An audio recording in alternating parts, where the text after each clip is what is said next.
that still has 2 years left on his rookie deal. But according to reports, Cowboys All-Pro running back is planning on holding out, and contract talks could go sideways if progress isn't made on a new deal. What do you think, Chris Carter? Should Zeke hold out? If Zeke wants a new contract, he shouldn't hold out, but he should let the team know I'm coming to training camp. I'm going to participate. But if I don't get a contract or not comfortable where we are week number 1, I won't be on the field. And I believe that the Dallas Cowboys, that's a threat that they would take serious. Do you think he could do that and make the arrangement with the coaching staff that he's not going to play in the preseason games? Obviously, you could right before each preseason game say, my hamstring. But do you think they could work out the agreement? No, you're better off with an arrangement so the team can prepare, because that guy's second team, third team guy, they're going to be getting more reps. And I think if you come to the coaching staff, they'll respect that more than you being at home and them like, well, what's happening? Training, and you're not in communication with them on a daily basis. All right, moving on to Tiger Woods now. The 43-year-old is still recovering from his Masters performance back in April, saying, quote, "The wind took a lot out of me." See, is Tiger in good shape heading into the Open Championship tomorrow? I don't think so. Golf is a game about repetition. He hadn't played in enough tournaments. He's told us that his schedule will be abbreviated, but typically he gets more work. Now, the major tournaments, they've changed the schedule. So now he can't necessarily get those 2 or 3 tournaments that he would get in before playing in those summer majors. If he wants to be able to win more majors, which is his only goal, he's going to have to be able to figure out that schedule. But he hadn't been able to practice as much because there's some complications as far as his back since the Masters. This puts me in a rough spot, Jenna. Jenna, who do I pick for every major? Tiger Woods. It doesn't even seem like Tiger's going to pick himself this week. And you're going to ask me tomorrow who I'm picking for the British. Listen, Tiger, if he never does anything after winning that Masters, it was still one of the greatest comeback stories in the history of golf. But he obviously believes and wants to win 3 more to officially pass Jack, or to officially tie Jack with 3 more, 4 more to pass him. It doesn't seem like he's that bullish on his prospects this weekend. I used to work with a guy, Mike Greenberg. He's a huge Tiger fan. Mike Greenberg, he's smart, though. If Tiger was saying this, he'd pick somebody else. Well, we have to wait for tomorrow. I haven't given So the guy who thinks he's the smartest guy I ever worked with. Oh, I love Greeny, but he ain't as smart as me. I mean, come on, Northwestern, give me a break. Give me a break. The NBA now. You can't talk about the best teams in the East without talking about the Sixers. But Charles Barkley has some pretty blunt advice for Joel Embiid and for Ben Simmons, saying, quote, "Embiid has got to get his fat butt in shape, and Ben Simmons has got to work on his game." Nick, whose development is more important to the team's long-term success? Would it be Embiid or Simmons? For the process to be considered a success, they both have to develop. Now, Embiid, I would argue, is much further along in his development. We've seen Embiid play for stretches as an MVP candidate. Ben Simmons, we've seen for the entirety of his career, one glaring, gaping hole. Now, I think Simmons came into the league more well-rounded than Embiid. I think Simmons, his first game in the NBA was better than Embiid was his first game, but Simmons has stayed totally stagnant, and Embiid's grown his game. But it's very different things we're looking for, these two guys.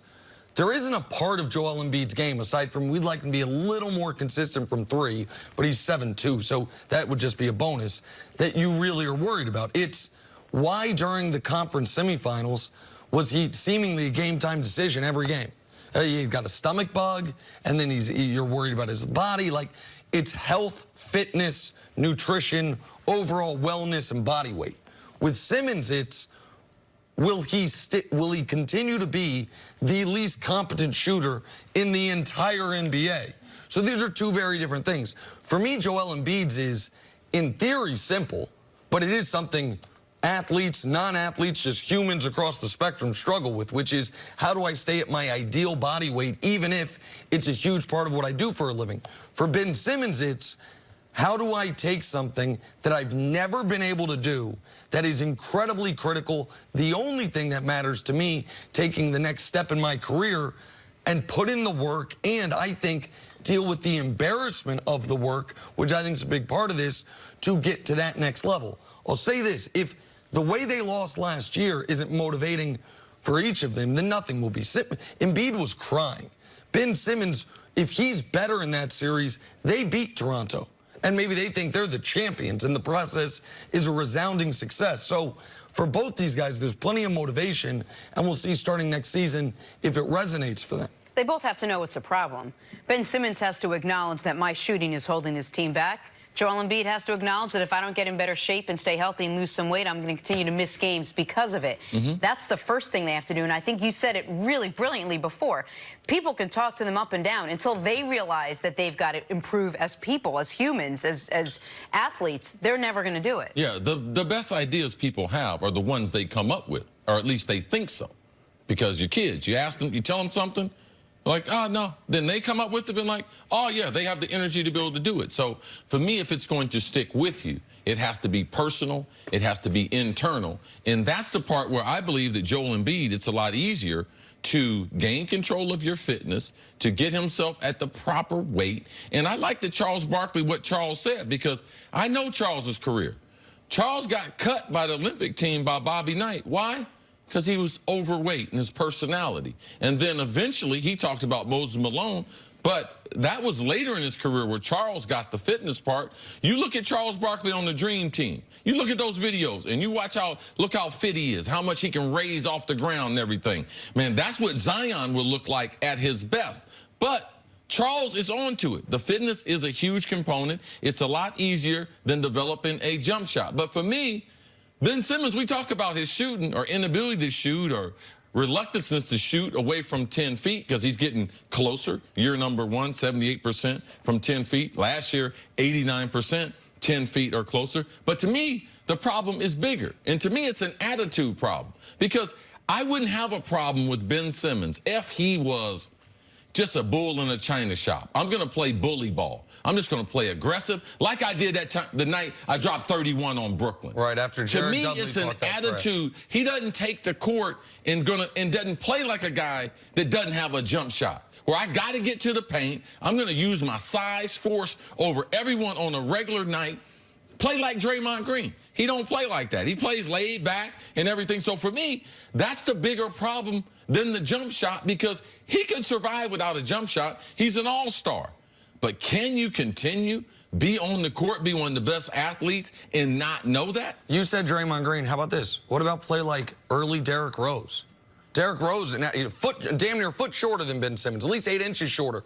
And explosive athlete, but going 100 miles an hour at all times. He didn't have no jump shot. Now, he didn't shoot 0 threes, but he was not a reliable jump shooter. Won an MVP playing that way, and he was more explosive than Simmons, but Simmons can make up for that with length and height.